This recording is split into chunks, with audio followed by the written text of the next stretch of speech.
Oke baik, salam olahraga. Apa kabar teman-teman semua? Semoga dalam keadaan sehat.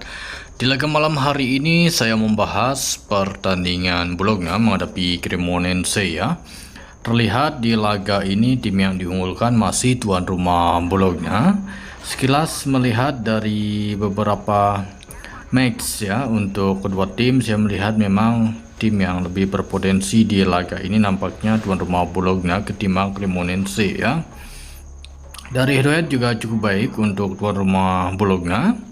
Jadi setelah melihat dari peringkat sementara ini, Bologna peringkat 5 sementara dari Serie A, sedangkan Cremonense peringkat 12 ya.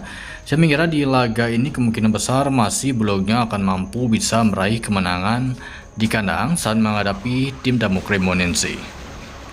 Kemudian saya pergi ke La Liga Spanyol. Di laga ini mempertemukan tuan rumah Rayo Vallecano menghadapi Valencia. Di laga ini tim yang diunggulkan untuk bisa memenangkan laga masih tuan rumah Rayo Vallecano ya. Oke, terlihat dari beberapa pemain, saya melihat di laga ini tuan rumah Rayo Vallecano sekitar ada 7 pemain mereka yang akan absen, sedangkan Valencia hanya 1 pemain saja. Klasemen sementara dari lanjutan La Liga, Vallecano peringkat 11 sedangkan Valencia peringkat 16. Jadi dari peringkat sementara cukup jauh dan ada beberapa kemungkinan untuk laga ini bisa imbang atau kemenangan tuan rumah Rayo Vallecano di kandang menghadapi tim tamu Valencia. Oke baik, memasuki laga yang ketiga saya membahas pertandingan tuan rumah Birmingham menghadapi Watford ya.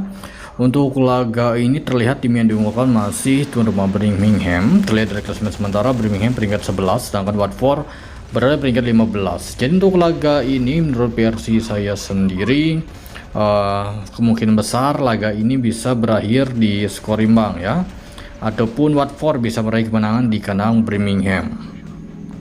Kemudian memasuki laga yang terakhir, kita pergi ke Denmark Superliga mempertemukan tuan rumah Brøndby menghadapi Fredericia ya. Untuk laga ini tim yang diunggulkan masih tuan rumah Brøndby ya. Brøndby di musim ini terlihat dari forma dari Denmark Superliga memang sangatlah bagus ya. Terbukti mereka berada di peringkat 3 sementara, sedangkan untuk Fredericia ini tim Sana Merah dengan meraih 11 poin hanya mampu mencetak 18 gol dan kebobolan 40 gol ya, menjadi tim yang kebobolan terbanyak dari Liga Denmark ya.